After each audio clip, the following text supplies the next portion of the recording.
하나님은 당신의 상상 그 이상으로 축복하시기를 원하십니다.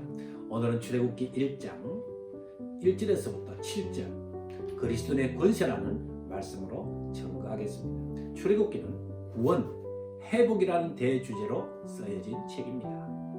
하나님의 백성이 세상에서 살아가지만은 세상에서 천대받고 괄시받고 고역과 노역으로 힘들어하는 것을 아시는 하나님께서 하나님의 백성답게 살아가는 방법으로 믿음의 역사를 보여주시고 하나님의 섭리하심을 보여주시고 또한 하나님의 백성답게 살아가는 규범을 보여주시면서 친히 사랑하시는 하나님을 말씀해주고 계십니다.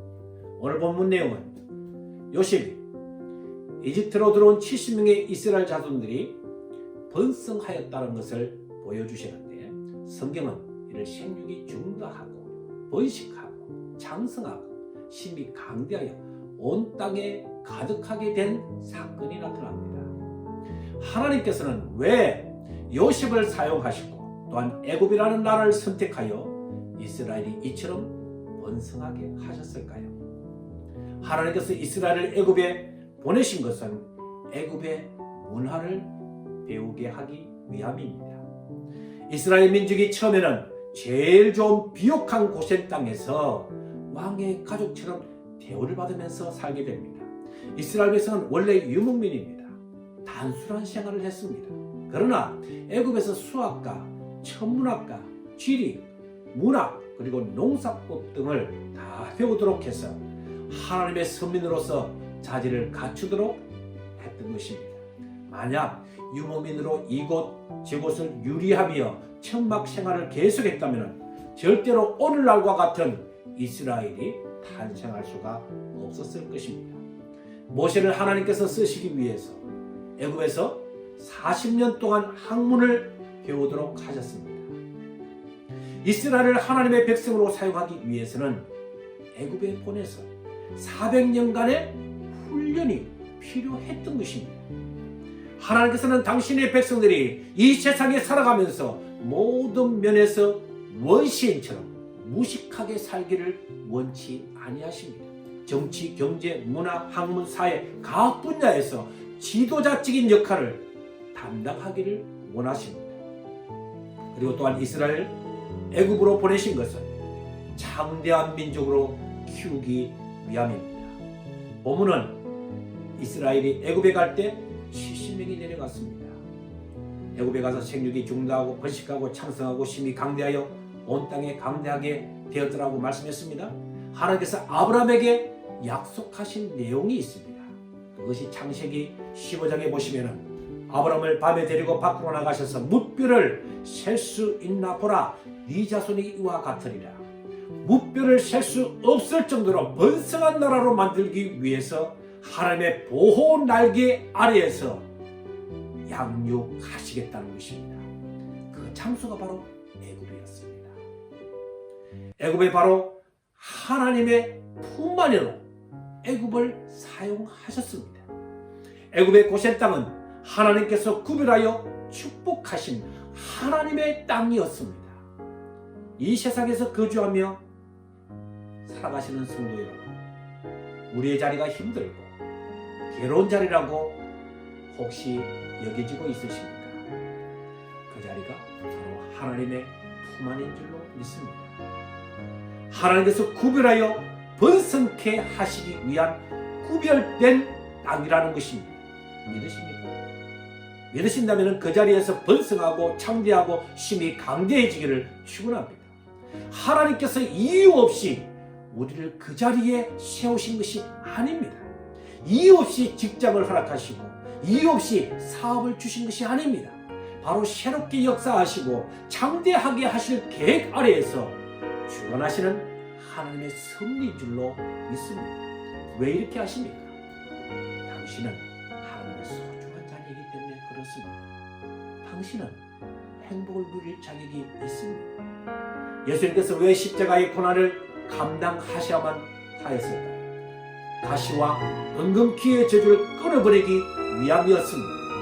십자가 밑에서 발견한 내가 누구인가? 주님께서 모든 저주에서 해방시켜준 나를 발견하시기를 축원합니다. 아담과 하와가 하나님께로부터 쫓겨날 때 땅은 저주를 받았습니다. 가시와 은경피를 내고 너는 이마에 땀을 흘려야 된다라고 하나님께서 저주하셨습니다. 결국은 너는 흙이니 흙으로 돌아갈 것이라고 말씀하셨습니다. 그 저주에서 인간의 힘으로 자유와 해방을 얻을 수 있을까요? 없습니다. 그러나 예수 그리스도의 십자가의 지심으로 저주에서 해방된 나를 발견할 수가 있는 것입니다. 갈라디아서 3장 13절에 그리스도께서 우리를 위하여 저주를 받은 바 되시고 이제는 우리에게 아브라함의 복을 허락하셨다라고 말씀하고 계십니다. 우리는 저주에서 해방을 받았고 아브라함의 복을 받은 사람이 된 나 자신을 발견하기를 진심으로 축복합니다. 예수 그리스도를 내 구주로 모시는 순간 우리는 죄인된 신분에서 의인으로 즉시 변화되어 거룩한 사람, 곧 성도라고 지칭해 주십니다. 죄로 말미암아 어쩔 수 없이 눈물과 한숨과 땀 흘려도 그리고 수고하여도 제대로 누릴 수 없는 그런 저주의 자리에서 가난과 가시와 은근기의 자리에서 모든 것이 끊어지고 소멸되었다는 것입니다. 왜 우리의 저주를 감당하사 예수님께서 십자가를 감당하셨을까요? 하나님의 자녀가 세상에서 번성하고 창대하기를 원함이었습니다. 우리는 이제 더 이상 가난한 자가 아닙니다. 우리는 왜 예수님이 고난을 당하셔야만 했습니까?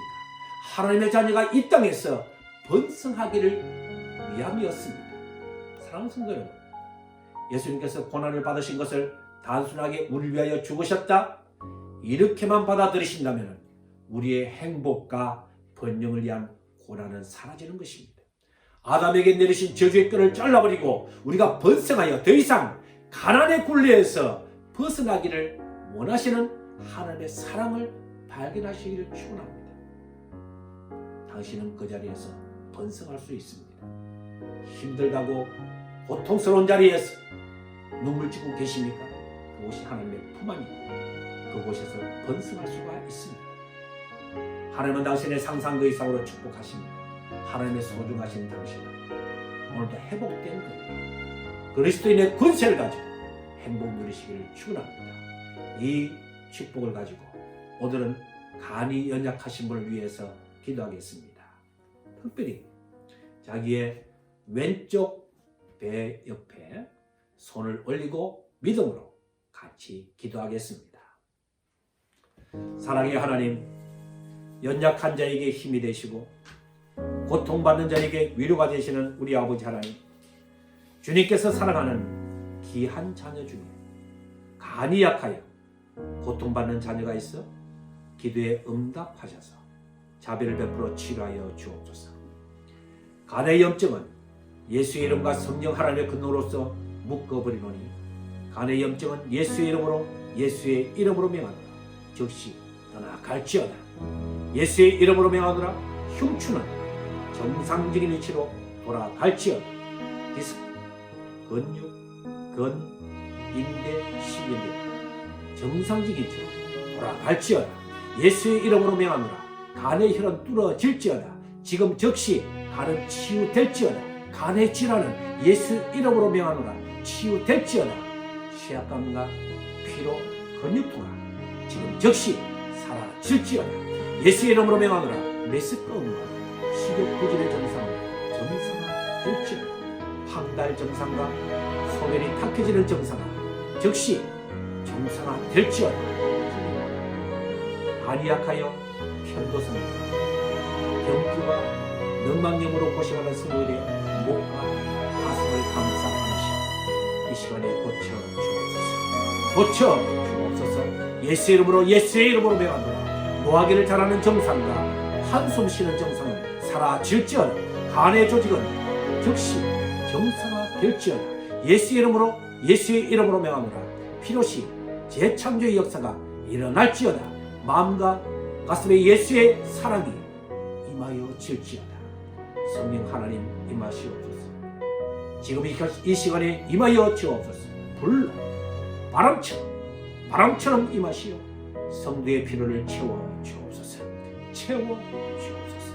원하옵기는 하루빨리 사랑하는 주님의 자녀를 송아지가 외양간에서 나왔더니 그 간의 질환들을 박차고 일어나게 하시고 그가 당하고 있는 아픔과 고통을 위로하여 주옵소서.